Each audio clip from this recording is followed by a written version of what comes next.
ఎరుకను విడిపించుట 6 గట్టుకు రాళ్లను మోసిన ఎట్టుల ఈ ఎరుక జేయు నానా ఫలముల్ దీటైన గురుని జేరియు బట్టబయల్ ఇట్టిదనుచు భావించినప్పుడు భ్రాంతి లేక సేవించినప్పుడు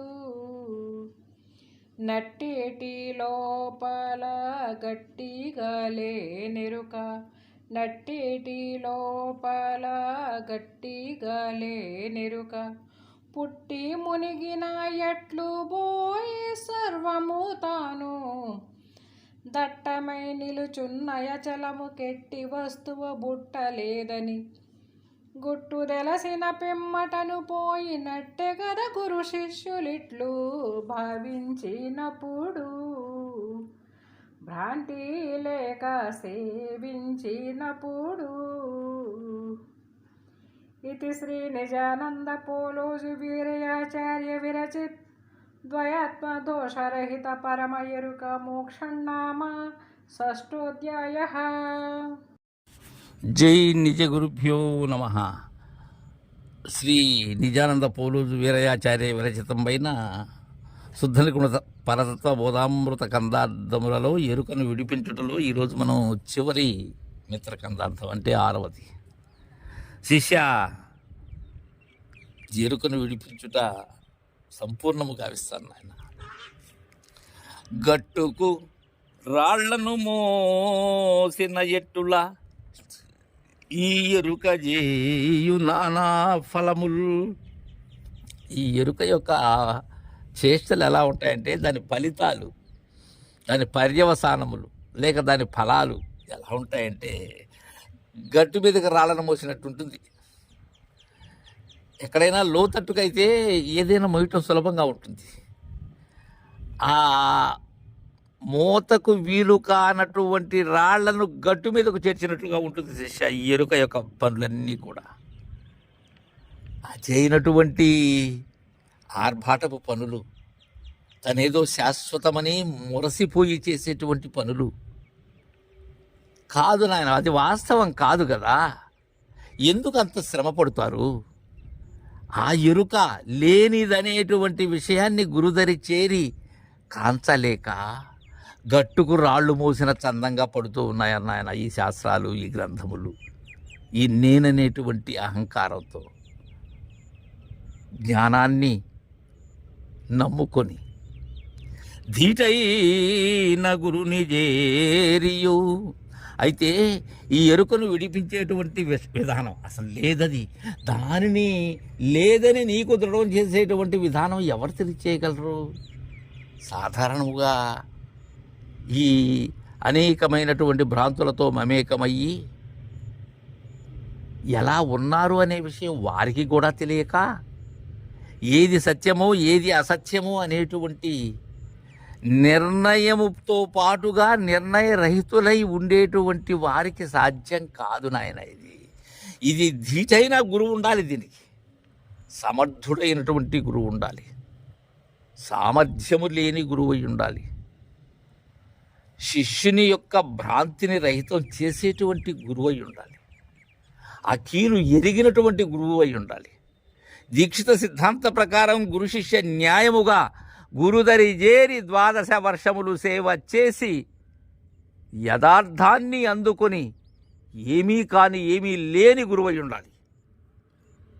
ధీటైన గురుని చేరియు బట్టబయల్ ఇట్టిదనుచు భావించినప్పుడు భ్రాంతి లేక సేవించినప్పుడు ఇది పరిపూర్ణము అన్న పిమ్మట అక్కడ ఎవరు లేరు. ఇట్టిదని పెద్దలు అన్నారే కానీ మన కోసం ఇట్టిదని అన్న మరుక్షణమే ఇది లేదు, ఇది లేనప్పుడు అది లేదు.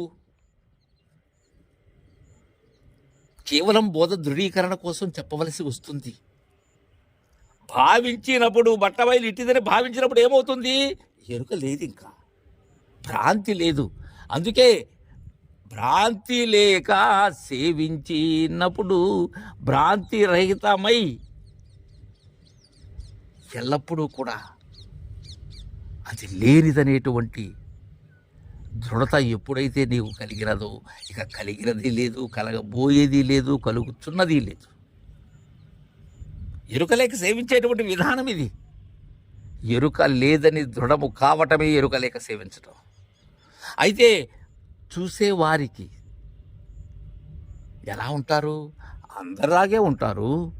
వారిలో ప్రత్యేకం ఏమన్నది? ఎరుక లేకున్నంత మాత్రాన ఏదో జడులాగా, కారణం ఏంటంటే ఏదో యోగ నిష్ఠతో అలా కాదు కదా. ఇది యోగములలో కూర్చొని ఏది అంటక ఈ మరణము, మూర్ఛ, సుషుప్తి, సమాధి ఈ స్థితిలో ఉండేటప్పుడు కూడా వారికి లేదు ఎరుక. అయితే వీరెలాంటి వారు? అశరీరులైనటువంటి నిజగురు మహారాజులు ఎలాంటి వారు? చూసేవారికి ఎరుకలో ఉన్నట్లే ఉంటారు, కానీ వారు ఎరుక లేదని దృఢమైన వారు, ఎరుక లేదని ఎరిగిన వారు, ఏ నిర్ణయము చేయని వారు, వారు అశరీరులు.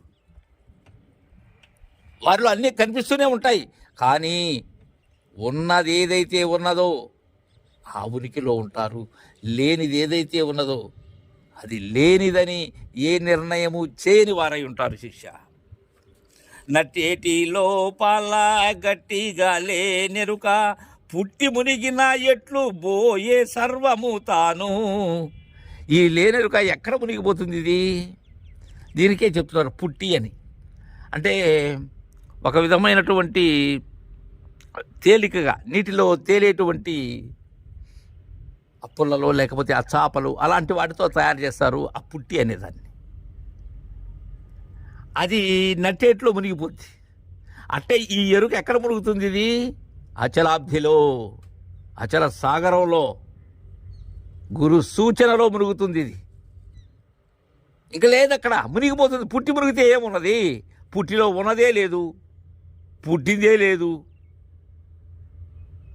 అలా సర్వము తాను, తనతో పాటు ఏ తెంచిన సకలము కూడా మునిగిపోయింది. దట్టమై నిలచున్న యచలము కెట్టి వస్తువు పుట్టలేదని గుటు తెలిసిన పిమ్మటను పోయి. నట్టే కదా గురు శిష్యులిట్లు. దట్టమై నిలచున్న యచలము అది బట్టబయలై పరిపూర్ణమై సర్వమై అది ఎప్పుడూ ఉన్నది. నీకోసం ఉంటున్నాను నాయన నిలుచున్న పరిపూర్ణము అని. అది నిలుచోనూ లేదు, పడుకోనూ లేదు, ఎప్పుడు ఏక ప్రకారముగానే ఉన్నది శిష్య.